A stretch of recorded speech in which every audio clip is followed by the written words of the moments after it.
열심히 사는데 이상하게 앞으로 가고 있는 느낌은 안 들 때가 있어요. 출근은 하고 일은 처리하고 일정은 꽉 차 있는데 마음속에서는 계속 같은 자리에 서 있는 것 같은 기분. 혹시 요즘 그런 생각 들지 않아요? 나만 멈춘 것 같다는 느낌. 더 뛰어야 할 것 같은데 어디로 뛰어야 하는지는 전혀 안 보일 때요. 이럴 때 우리는 보통 이렇게 말해요. 내가 아직 덜 노력했나 보다. 근데 정말 그럴까요? 더 열심히만 하면 길이 다시 보일까요? 내 얘기부터 해볼게요. 어느 날 아침 출근길 엘리베이터 안에서 문득 그런 생각이 들었어요. 내가 지금 이 회사에서 몇 년째 같은 위치에 있지? 숫자를 세어보니까 순간 숨이 막히더라고요. 일은 늘었는데, 역할은 커졌는데, 이상하게 방향은 그대로였어요. 예전에는 바빴어도 성장하고 있다는 느낌이 있었거든요. 근데 그날은 엘리베이터 거울에 비친 내 얼굴이 그냥 지쳐 보이기만 했어요. 더 잘하고 싶다는 표정이 아니라 더는 틀리지 않고 싶다는 얼굴이었어요. 회의실에 앉아 있으면 다들 바쁘게 말해요. 다음 분기 목표, 새로운 프로젝트, 추가 업무. 내 차례가 오면 나도 고개를 끄덕이며 말하죠. 네, 할 수 있어요. 네, 맞아요. 네, 괜찮아요. 근데 속으로는 계속 같은 말이 반복돼요. 이게 맞나? 이 방향이 맞나? 여기서 더 잘하면 나는 어디로 가는 걸까? 질문은 쌓이는데 답은 없어요. 그래서 더 열심히 하기로 해요. 답이 없으니까 행동으로 덮는 거죠. 퇴근길 지하철에서 메신저 알림이 울려요. 내일 오전까지 자료 가능할까요? 그 문장을 보자마자 손가락이 먼저 움직여요. 네, 가능해요. 보내고 나서야 숨을 쉬어요. 근데 집에 도착해서 소파에 앉으면 갑자기 공허해져요. 오늘 하루도 꽉 채웠는데 왜 이렇게 비어 있을까요? 혹시 이 느낌 익숙하지 않아요? 여기서 첫 번째 반전이 있어요.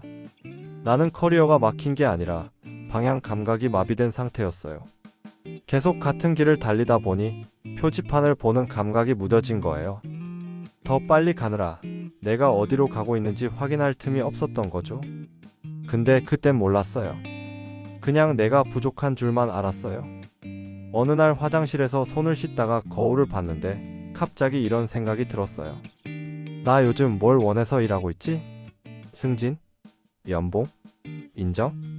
아니면 그냥 관성? 질문 하나 던졌을 뿐인데 머리가 복잡해졌어요. 그동안 나는 목표를 향해 가고 있다고 생각했는데 사실은 목표 없이 속도만 내고 있었던 거예요. 회사에서는 이런 말 많이 하잖아요. 지금은 버티는 시기야. 이 말 되게 그럴듯해요. 근데 버틴다는 말에는 방향이 없어요. 그냥 안 떨어지게 매달리는 거예요. 나는 어느 순간부터 성장하는 사람이 아니라 버티는 사람이 되어 있었어요. 커리어가 막힌 게 아니라 내가 스스로를 좁은 틀에 묶어두고 있었던 거죠. 그날 이후로 나는 이상한 습관이 하나 생겼어요. 일을 더 늘리는 대신 질문을 하나 줄이기로 했어요. 지금 이 일이 나를 어디로 데려갈까? 이 질문 말고 이 일을 통해 나는 어떤 사람이 되고 있지? 로 바꿔봤어요. 같은 질문 같지만 느낌이 완전히 달라요. 전자는 불안하고 후자는 조금 현실적이에요. 뇌과학 쪽 이야기를 잠깐만 하면 어떤 연구에서는 사람이 길을 잃었다고 느낄 때 뇌가 과도하게 문제 해결 모드로 들어간다고 해요. 그래서 더 생각하고 더 계획하고 더 애쓰는데 오히려 그럴수록 감정 정리가 안 된대요. 방향이 안 보일 때는 생각을 늘리는 게 아니라 감정을 정리하는 게 먼저라고 하더라고요. 이 말이 그때 내 마음에 꽂혔어요. 집에 와서 노트북을 켜놓고 멍하니 앉아 있었어요. 할 일은 많았는데 손이 안 움직였어요. 예전 같으면 스스로를 다그쳤을 거예요. 왜 이렇게 게을러? 왜 집중을 못해? 근데 그날은 다르게 해봤어요. 그냥 이렇게 말했어요. 나 지금 많이 지쳤구나. 신기하게도 그 말 한마디에 눈물이 날 뻔했어요. 내가 나한테 처음으로 방향 말고 상태를 물어본 순간이었거든요. 혹시 지금 듣고 있는 당신도 비슷하지 않아요? 더 열심히 해야 할 것 같은데 몸이 먼저 거부하고 있지는 않아요? 마음은 이미 다른 신호를 보내고 있는데 머리로만 덮고 있지는 않아요?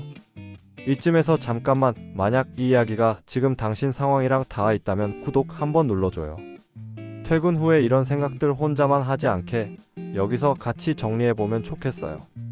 좋아요도 같이 눌러주면 이런 이야기 계속 이어갈 힘이 생겨요. 며칠 뒤 회의에서 팀장님이 물었어요. 요즘 좀 조용한데 괜찮아?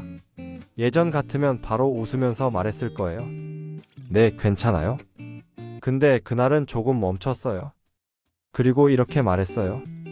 일은 괜찮은데 제가 요즘 방향을 좀 고민 중이에요.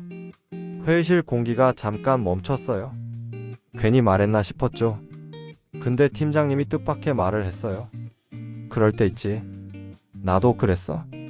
나는 혼자만 멈춰 있는 줄 알았는데 사실 대부분의 사람은 중간에 한 번씩 길을 잃더라고요. 다만 그걸 말하지 않을 뿐이었어요.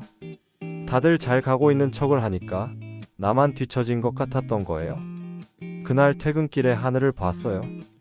늘 보던 길인데 이상하게 조금 달라 보였어요. 방향이 생긴 건 아니에요. 다만 내가 왜 막혀 있는지에 대한 이유는 조금 알 것 같았어요.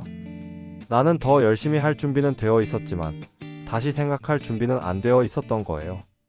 집에 와서 불을 켜지 않고 잠깐 앉아 있었어요. 조용한 거실에서 오늘 하루를 떠올렸어요. 해결된 건 하나도 없었어요. 근데 마음은 조금 정리됐어요.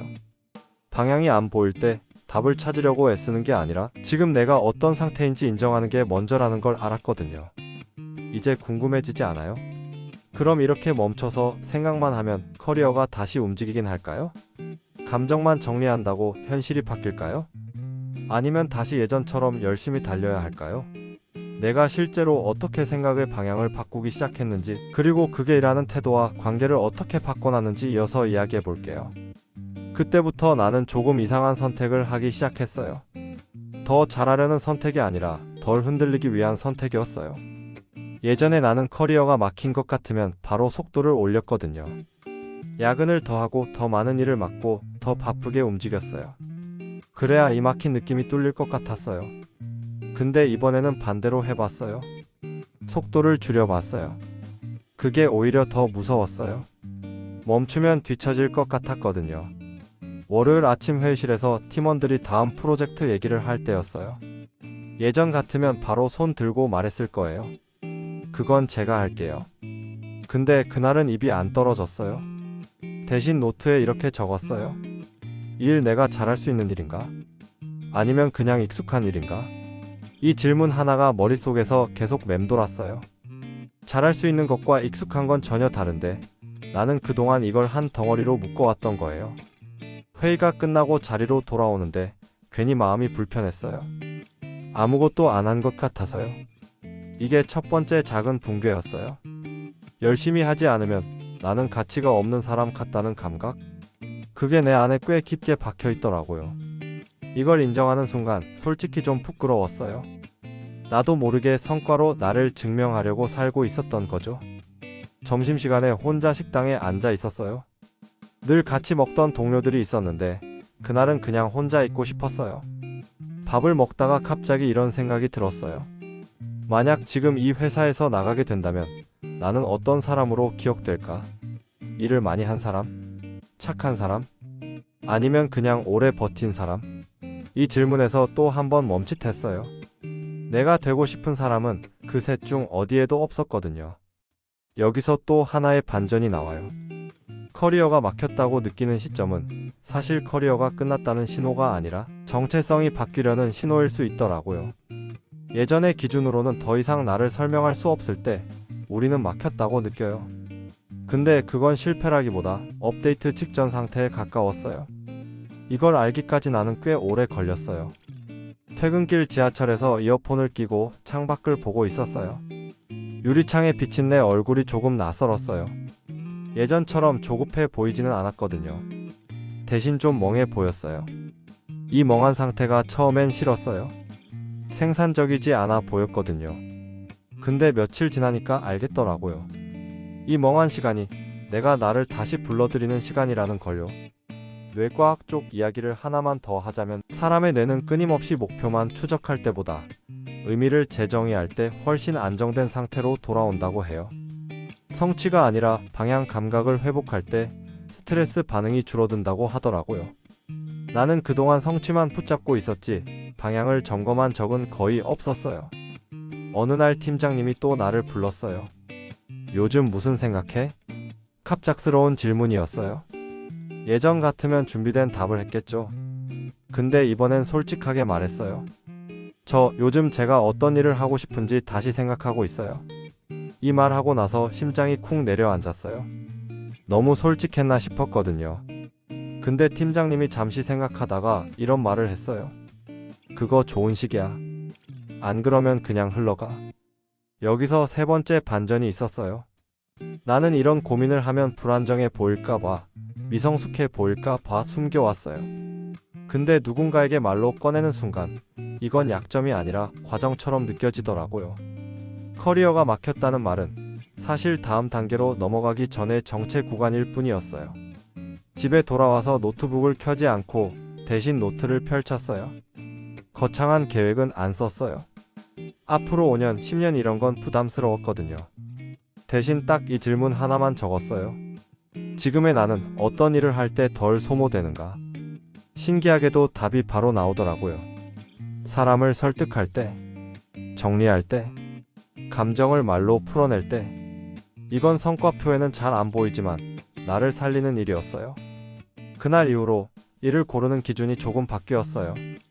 더 커 보이는 일보다 나를 덜 닳게 만드는 일을 선택했어요.